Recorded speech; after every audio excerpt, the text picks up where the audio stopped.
Hey, Lighting, have you heard? Let me think about this for a second. I'm going to go with no. The Truck Show. We're gonna show you what we know. We're gonna answer what the truck, 'cause truck rhymes with the Truck Show. We have the lifted, we have the lowered, and everything in between. We'll talk about trucks that run on diesel and the ones that run on gasoline. The Truck Show, the Truck Show, the Truck Show, whoa, whoa. It's the Truck Show with your hosts, Lightning and Holman. This episode of the Truck Show podcast, Have You Heard? Is proudly presented by Nissan. With the Frontier, Titan, and Titan XD, Nissan has a truck for every need, along with the legendary Nissan durability. Test drive your next truck at a local Nissan dealer today, or point your browser to nissanusa.com, where you can use the build and price tool to configure a Nissan truck that fits your lifestyle. And when you're thinking about adding power or improving fuel economy, Banks has over 65 years of experience. Whether it's cold air intakes or exhaust systems, tuning, throttle control, charge air cooling, lubrication components, and much more, no one offers smarter, safer, 50-state emissions-compliant performance parts than Gale Banks. You'll find the best engineered parts for your truck at bankspower.com. And when you're looking for quality, full synthetic lubrication for your truck, AMSOIL has you covered with motor oil, lubricants and protectants, grease, additives, and more. AMSOIL synthetic lubricants deliver wear protection, engine cleanliness, and fuel efficiency that conventional oils simply can't match. Find out how AMSOIL synthetic lubricants can save you money and time by helping your vehicles run better and last longer than with conventional oils at AMSOIL.com. When it comes to lubrication, AMSOIL is the leader in synthetics. Hey, Lighting, have you heard? No, I don't think that I have. So it turns out the Ford Expedition is about to get a new facelift. So for 2025, it's going to get a significant makeover that Yes. is going to make any Expedition fan happy. So I think that you Are there Expedition fans? Absolutely. I'm not aware. Are there? You see those things all over the roads. Okay. Families need these things, man. Do they? Families need these things. What do you want? Just like they need Suburbans. They do. Grand Suburbans are Wagoneers. way cooler.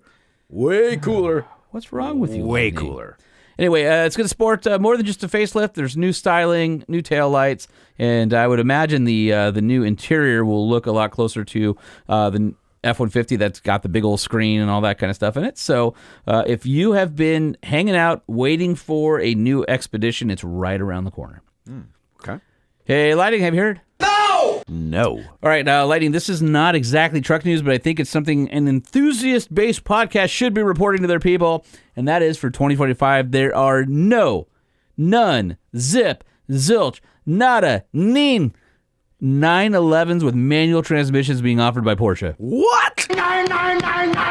No. What? No, None. The quintessential sports car? None. Not in manual? This is the first time in something like, I don't know. I think Forever? maybe 60-plus years or something that they haven't offered a manual transmission. Wow. Do they just not sell? No, Porsches have one of the highest take rates of manual transmissions. Yeah. It's something like 40%, which is massive in the industry. Yeah. That seems like sacrilege. At that point, Ferrari's going to go electric because, what? And, you're going to follow this up with Lamborghini hybrid news? Nope, I'm not, because Okay. that's hybrid supercars is coming, and it can kind of help a supercar, and that's not as shocking as Porsche saying, we got no manuals. Yeah. Now, there's a lot of people who think that they're not canceled. It seems like there'll be some manuals coming back because it is a good business case for Porsche, and I think purists will be mad. But for now, no manual. So What do you mean they could be coming back? You lost me. Like they're either not going to have them or they are going to have them. No, I don't think manuals are dead for sure. Now, Porsche, if you want to shift for yourself, you got to have the PDK transmission. But I don't think this is the last that we've heard of 3 pedals. But the outrage is heavy online. Is it? It is. Okay. Hey, Lightning, have you heard? No, I haven't. I can't sit through that one. Yeah. So according to Motor One, Toyota is saying they still are not planning on offering a direct manual transmission to the Ford Maverick. Oh, damn. Nothing. How it seems like that was right up Toyota's market. Like that's their people. They're not going to offer a competitor to the Maverick. Ford the people in their offices just said yes. Yes. That's what they said. I don't know if they said it just like that. So it looks like they said, Oh no. Oh no. Oh no. Although it's kind of so bad that it's good in a way. yeah. Yeah, I kind of feel like they could do something there. But Hyundai Santa Cruz seems to be the only Maverick competitor for the time being. It's not really a competitor. I mean, it is technically, but It literally is a competitor. I know, but it's like it's not cool. Except literally it's a competitor. The Maverick is at least cool. Okay. The Santa Fe, it's a good car. Hey, Lightning, have you heard? No, I have not heard. Dude, Ford F-150 Lightning lease deals are out of control. So Ford Let me guess, $199 a month. No, I'd have one at that price.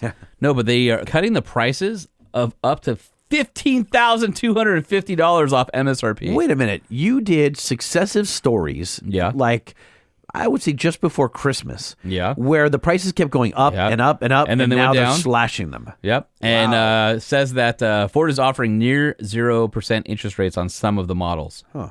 Dude, that's nuts. So check this out. According to The Drive, Ford's got lease rebates of up to $15,250 for the Lightning in 10 of the regions across the country. And so, we just had Memorial Day, right? And so the biggest bump was platinum grades. It went from $7,500 to $15,520 off MSRP. Holy crap. So if you think about that, a platinum, which starts at $94,635. Dude, I knew they were expensive. $94,000 for an F-150. I hadn't seen that in a while. I forgot like they were that expensive, and seeing that number right here is like crazy. But the discounts would lower the price for that particular vehicle to $79,385. It's still expensive, but palatable. So you're not looking at like $300 lease rates. You're probably looking at $699 or something like that.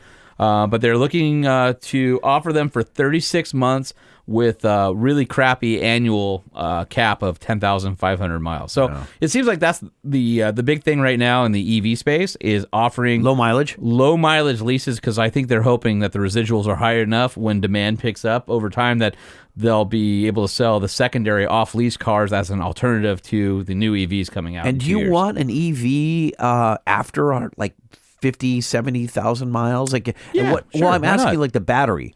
Okay. Most of the batteries have an 8 or a 10-year warranty on them. No, I'm not saying it's going to go bad, but at what point can you only charge to like 70%? No, at that point, that I think that battery's done in the automotive sense. So I don't know what the particular warranties are, where it's if they have a number of where it reaches where that battery is not good. But dude, that's just a lot of cheddar. They're giving away trucks. Or they were charging way too much for them to begin with. That's possible, too. So some of the major cities that qualify: Atlanta, Chicago, Dallas, Houston, New York, San Francisco. And, of course, not everybody will get those finance terms because you have to have, great credit. I'm sure there's some sort of like Ford, loyalty thing. There's always tricks. And a lot of the times when you see the lease rates advertised, that's without taxes. So you got to add another 10, 12%, whatever, blah, blah, blah, blah, blah, blah. Got it. So anyway. All right. Hey, Lighting, have you heard? I said no. Nope. No. Report says the Wagoneer and Grand Wagoneer plug-in hybrid vehicles are coming as soon as the 2026 model year. And so it'll mimic the Ram 1500 Ram Charger. And we all knew that the Hurricane was designed with electrification as a hybrid in mind. So no shock. But if you want a really big, really luxurious, super awesome, cushy couch. And also a little complicated. And better fuel economy, then you might want to wait till 2026 to pick yourself up a Waggy. I was watching a short from a mechanic the other day about the Wagoneer, and he had to replace the rear air conditioning controls. Oh, the one where he pulled the whole dash apart? Oh, my Lord. He had to pull the whole truck. The interior all had to come out. Like, it was crazy. It's like, just replace this one tiny little part. Yeah. The interior had to come out. Oh, it looked like a mess. Oh, yeah. Well, hey, did you see that that Jeep teased the Wagoneer S electric vehicle? Nope. Yeah, so there's a video where they teased it, and they're saying 0 to 60 faster than a Tesla Model Y. So in this new ad that just dropped, they basically put it up against a Tesla Model Y Performance, and then a Jeep Grand Cherokee Trackhawk, and of course the Wagoneer S1, because why are you going to market it if it didn't? So you're saying that it's got to be quicker than like a 4.1, 4.2, something like that? So they're saying 3.4 seconds. What? I couldn't have been more wrong in every single way. 3.4 seconds for a Jeep? 600 horsepower, 617 pound-feet of torque, and a driving range of over 300 miles. So looks like this is the electrified version of when the Grand Cherokee Trackhawk went away. This might be for those folks who aren't looking to mod it and just want that luxury and performance. This might be a good option for them. So we'll see. Okay. Hey, Lighting, did you hear? I don't think so. Tell me the story. So we talked about it on the last episode a little bit, but Kenworth revealed its SuperTruck II as a concept 10-wheeler, and it's a diesel hybrid that weighs less and hauls more and gets almost 13 miles per gallon. So could you imagine hauling 85,000 pounds down the road and getting the same or better fuel economy than my Wrangler? That's nuts. And what did most get are like, 5, 6, 7 miles per gallon? Is around 6 or 7, yeah. Okay. So anyway, the first SuperTruck I, they wanted to achieve 50% increase in freight efficiency compared to a 2009 baseline vehicle, which was a Kenworth T680 tractor. And then the SuperTruck II, they wanted another 50% over the 2009 floor. So they're basically saying, based on efficient truck from 2009, we want to do 100% better fuel economy or fuel efficiency, or what they call freight efficiency, which is a different metric than miles per gallon because they're calculating weight into it. Yeah, exactly. Okay, gotcha. So because a lighter tractor trailer can carry more weight, before reaching the 80,000 pound legal max that's on the highway, blah, blah, blah. Yeah. Anyway, Kenworth says it has pulled off 136% better freight efficiency than a 2009 Kenworth semi. Huh. Which is a lot. And they're doing this again how? So it's a diesel with a mild hybrid. So it's got a 48% improvement in aero, takes 7,100 pounds out of the tractor trailer so that it can haul more weight. And it says the SuperTruck returns an average of 12.8 miles per gallon, which is a massive number. How are they pulling 7,800 pounds out of the truck? It's not like they're making it out of carbon fiber, are they? Yeah, I think that's absolutely part of it is advanced materials. Huh. There's a new chassis, so it's narrower in the front and wider in the rear than a traditional semi. So it's bullet-nosed, and the driver sits in the middle like on a Tesla semi. And it's got a 48-volt hybrid system that has an electric starter generator motor, and the steering is electrically assisted, and it uses a heat pump for HVAC. So there's no accessory drive on the diesel engine. Everything is run off of the motor. Huh. And there's only one drive axle on the back. It doesn't need a second drive axle because Kenworth was able to take 7,100 pounds out of the curb weight of the tractor-trailer combination. And the semi itself is 2 tons less than a comparable semi from 2009. And then they also have a matching trailer, and the trailer weighs 3,000 pounds less by itself. It still uses a 2-axle arrangement. Even though the SuperTruck only carries 80 gallons of diesel, it can still go the same distance as a traditional semi, which is pretty awesome. So, and then there's some other stuff. The narrow frame in the front allows for a unique offset wheel, so they're under fully enclosed bodywork. What if they're still like super singles? I guess only the dump trucks and stuff have super singles, right? Well, I don't know if they could be super singles in the rear, but I'm talking about the front steer. They're behind fender skirts, but you can do a full turn to lock. Okay. Within the fender skirts. Huh. And then also it uses cameras instead of mirrors, which I believe is not approved yet for real world use. You think they did that for aero? 100%. Okay. They also have the cab for the driver is also set up differently. So there's a table and a counter, and you can easily stand up in the cab, and then there's a couch that allows for like a Murphy style fold out bed, so you still have the sleeper arrangement. Okay. So nothing that's going to come into production anytime soon, but even though we don't focus on big rigs, I'm always blown away when one of these super trucks from a manufacturer drops and to see what they've done with it, because I just think it's so freaking cool.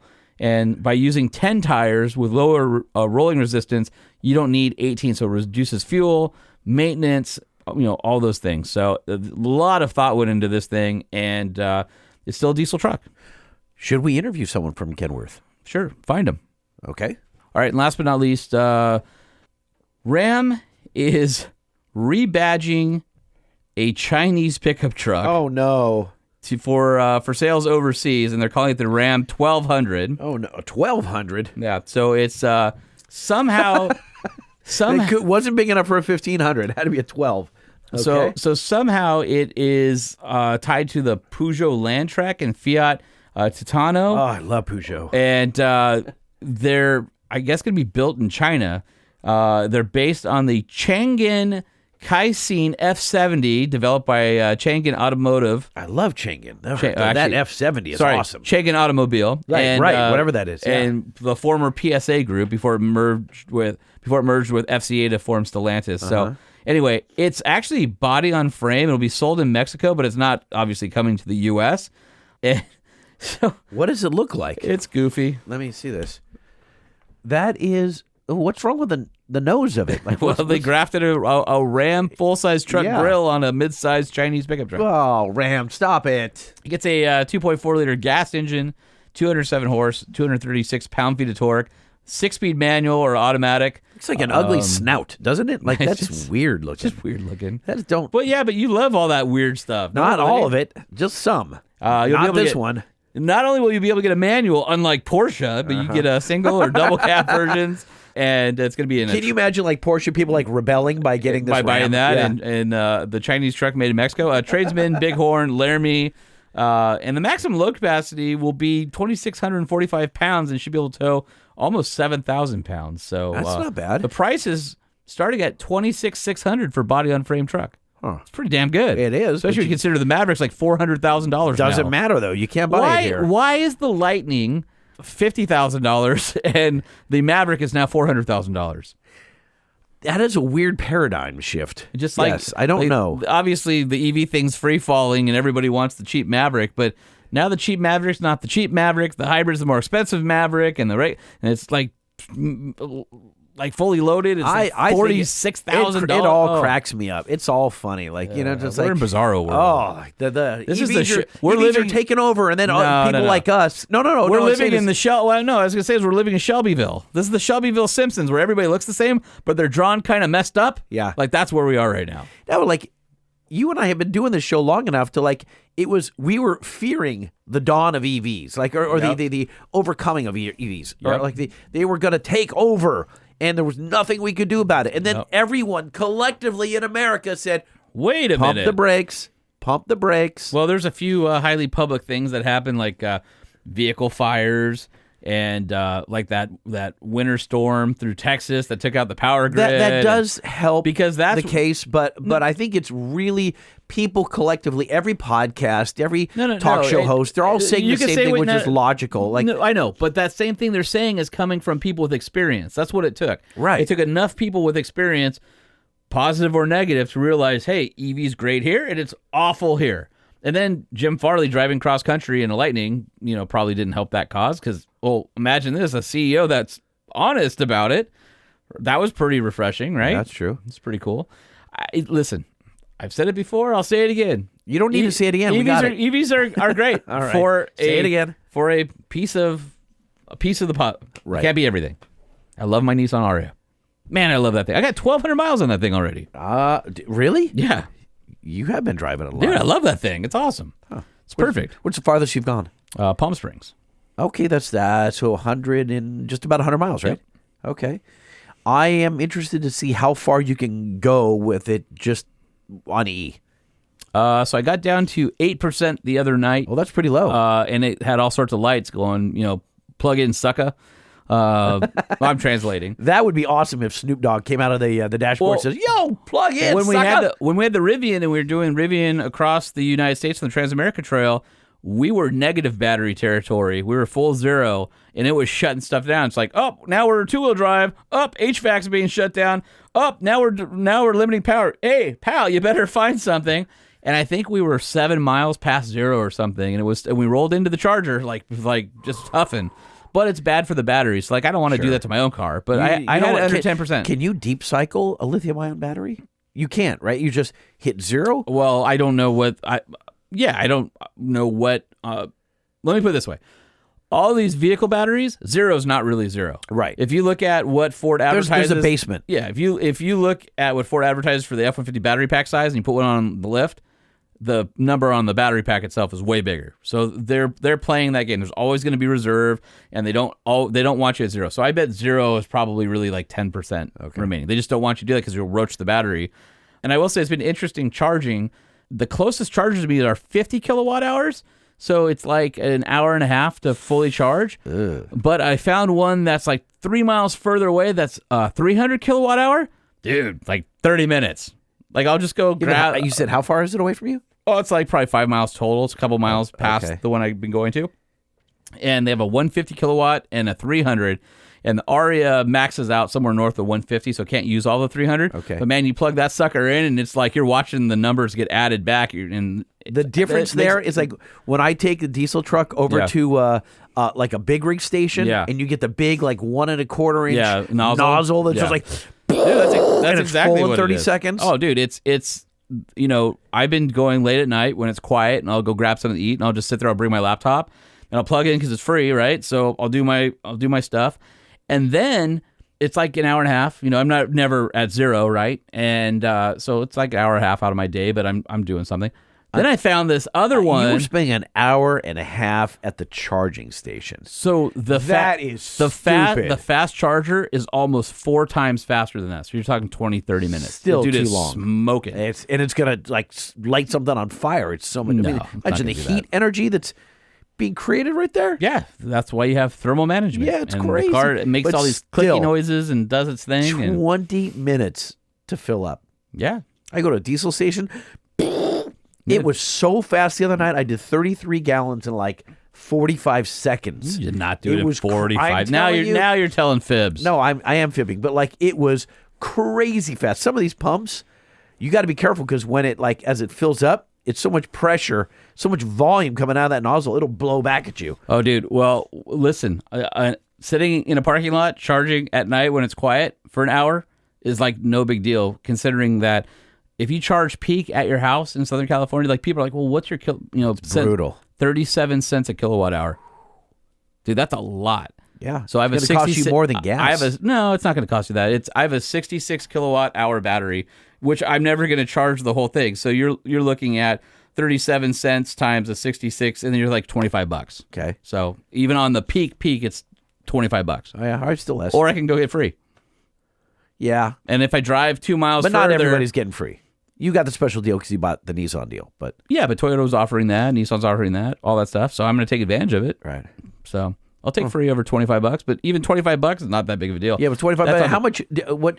Luckily, you can work remotely. What about people who can't work remotely? They're taking time out of their day to go, top off. That's what I'm saying. It's not right for everybody. Right. Imagine trying to top off a semi truck. I think my off-peak hours, they're going to 800-volt architecture, so that helps that. But I think my off-peak is like 24 cents, so that's $15. So basically a $10 difference between fully charging off-peak and on-peak from a residence.